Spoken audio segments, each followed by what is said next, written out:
Even after decades of study, we're still debating one of the most elementary aspects of igneous petrology, and that is, how do crystals accumulate in magma chambers to form layered intrusions?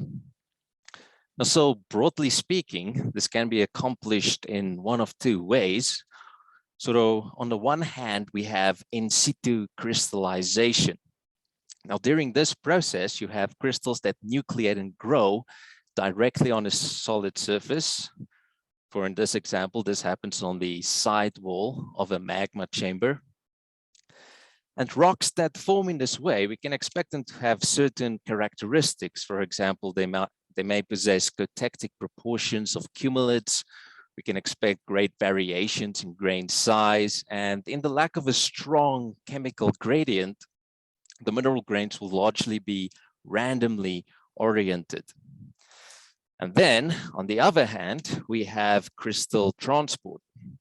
So say, for example, that this crystal framework sitting on the side wall of the chamber becomes unstable due to the influence of gravity, so that it starts flowing down as a crystal mush. And while it's being deposited on the bottom of the magma chamber, the crystals undergo hydrodynamic sorting.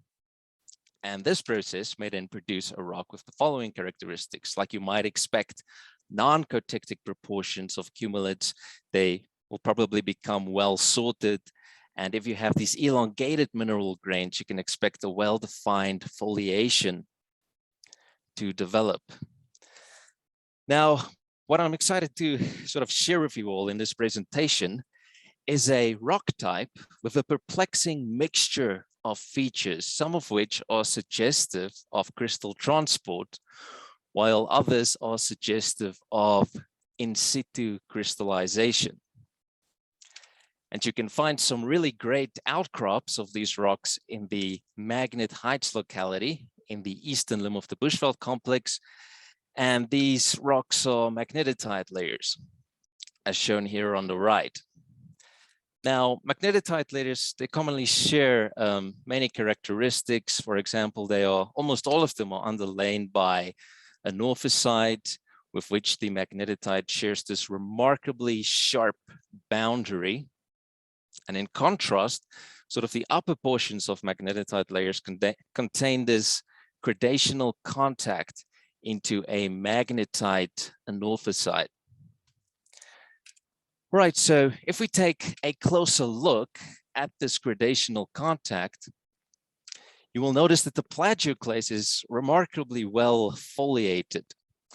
And so considering that the expected cotectic proportions between plagioclase and magnetite is probably around 90% plagioclase and 10% magnetite, what we are dealing with here is a non-cotectic assemblage of magnetite and foliated plagioclase crystals.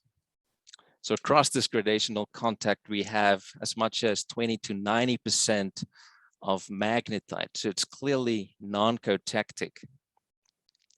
Now, if we look at this rock from the top down, you can see, okay, the plagioclase grains appear much more equant. You do have a few more grains that sort of elongated, but there's no clear sign of a lineation. So it doesn't look like this rock type has any lineation.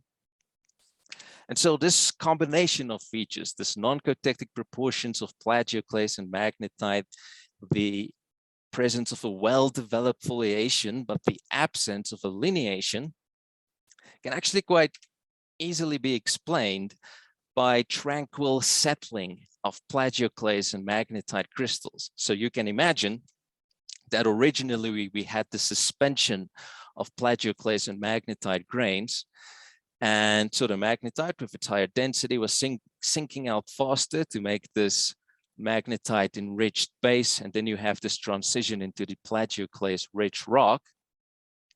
And as the plagioclase grains were sinking out and sort of coming to rest on a planar chamber floor, they obtained their foliation. Now, however, the story gets really interesting when you start looking at the geochemistry of these magnetite layers. So magnetite layers, they're really really remarkable from a geochemical perspective. And this is largely because of the very high partition coefficient for chromium into magnetite. It sort of varies from about 70 to 300 and, well, maybe even more than 600 in some magmatic systems. So this makes chromium in magnetite an extremely sensitive indicator of magmatic crystallization processes. So in the 1980s, Grant Cawthorne and Terence McCovey, they collected samples along vertical profiles through these magnetite layers. And what they noticed is this extremely rapid but remarkably regular depletion in the chromium content upwards. Now, to their minds, in order to produce this regular depletion, the magnetite layer either had to crystallize in situ, or we were dealing with very short settling distances. So the magnetite grains were deposited very rapidly the moment they were forming. So sort of based on these results, I was quite curious to look at these upper gradational contacts in more detail and to check how chromium behaves through the contact. So this is a little sample I took from the lowermost magnetite layer in the western limb of the Bushveld complex. So I took it and I cut it up in slices about 1 to 2 centimeters thick. We did some magnetic separation, and then I performed an ICP-MS analysis on these pure magnetite separates. And then what we found is that this regular depletion persists right through this gradational contact, which also suggests that this layer had either formed by in situ crystallization or short distance settling. Now, the problem with short distance settling is if you have a suspension of plagioclase and magnetite, you will not be able to properly separate them out into these non-cotectic proportions. If these grains were settling out immediately, this layer of rock should still contain cotectic proportions of minerals. And I mean, it gets even more complicated when you look at this gradational contact in a little bit more depth, or take a closer look at it.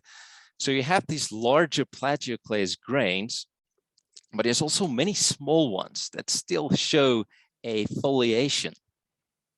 Now, if you have crystal settling, this is not really what you would expect. You would expect your larger plagioclase grains to become concentrated near the base of the layer, and then you have this decrease in grain size as you go upwards. So this is also another piece of evidence against crystal settling. Now the question is, if crystal settling is not making this gradational contact, then what is? And with that in mind, I would like to present to you a new model where we produce non-cotectic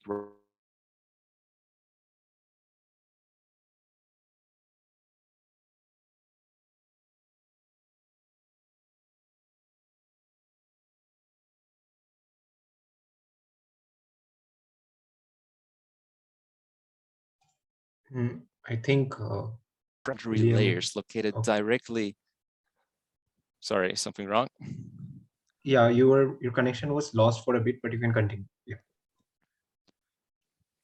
Okay. So first assumption is that crystal liquid fractionation occurs by the convective removal of thin liquid boundary layers. Now, in order to understand how this process can make non-cotectic rocks, we have to delve in the plagioclase magnetite binary phase diagram shown over here. And what I'm going to do to this diagram, I'm going to add some sub-solidus extensions for both the liquidus for plagioclase and magnetite. And then I'm also going to add nucleation curves for plagioclase and magnetite. And then to get to my second assumption, I'm going to assume that I'm starting with a superheated liquid that is located on the magnetite side of the cotectic. All right, so here our liquid is sitting on top of a norphoside layer. And this liquid will then start to cool down past the liquidus until it intercepts the magnetite nucleation curve. And when that happens, magnetite can then start nucleating and growing on the underlying amorphosite to make a magnetite layer. And also during this process, you have this diffusion of magnetite building components downwards, such as iron. And then if we zoom in into this part of the phase diagram, sort of the extraction of these elements would cause the melt directly adjacent to the solidification front to evolve in this direction. So it becomes enriched in plagioclase component. And this results in the formation of a compositional boundary layer, perhaps only a few millimeters thick, directly on top of the magnetite.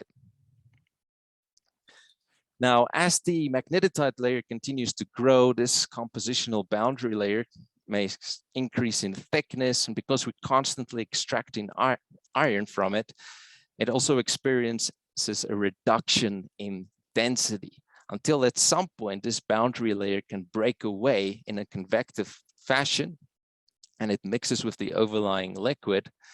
And so the magnetite now comes into contact with a liquid that's slightly more evolved than the liquid we originally started with. Then a secondary boundary layer may start to form that's also more enriched in plagioclase component than our initial boundary layer. So this process then repeats for a few times until somewhere along the solidification front, the boundary layer finally intercepts the nucleation curve for plagioclase. And this results in the formation of a plagioclase nucleus somewhere in the boundary layer. And since the melt within the boundary layer is located below the liquidus, this plagioclase would then be able to grow quickly, form a nice grain over there, until it is either overtaken by the magnetite solidification front or new grains of magnetite start nucleating on top of it. Now, what's really important is that in the initial stages, the probability that the liquid boundary layer would intercept the plagioclase nucleation curve is relatively low. But with increased or sort of progressive evolution and lowering in temperature, we get this convergence of the plagioclase and magnetite nucleation curves, so that with time, plagioclase nucleation becomes more and more probable, so that as you move upwards, more nuclei of plagioclase and therefore more grains of plagioclase start to appear, until eventually the layer can transition into this plagioclase-rich rock above. So if this process can be responsible for the formation of non-cotectic cumulates, then the question remains, well, what is the origin of the plagioclase foliation? And I propose that the answer can also be found within this liquid boundary layer. So let's say we've got 3 grains of plagioclase that start to form. This blue line indicates the crystallographic axis along which the plagioclase would tend to grow the fastest. And you can see how plagioclase saturation is at its highest at the very bottom of the liquid boundary layer. So this means that this grain is sitting in a sort of a favorable position. It will attempt to grow into this nutrient-rich environment, while these grains at the sides, they will attempt to grow upwards into an environment where there are not as many nutrients available. So the grain in the middle, it tends to grow out faster, and then plagioclase components maybe become more depleted in the adjacent liquid. This may even result in the sort of dissolution of these unfavorably oriented grains until only the grain remains that's sort of its orientation is parallel to the magmatic layering, and thus producing the foliation. So in summary, these magnetite layers contain non-cotectic proportions of plagioclase, so non-cotectic proportions of magnetite and foliated plagioclase that can be quite simply explained by crystal settling. However, the geochemistry would suggest that we're either dealing with in situ crystallization or very short settling distances. And I propose that these non-cotectic rocks may form by the continuous removal of a compositional boundary layer that causes plagioclase to grow in an abundance lower than what is predicted by the phase diagram. Thank you so much for listening.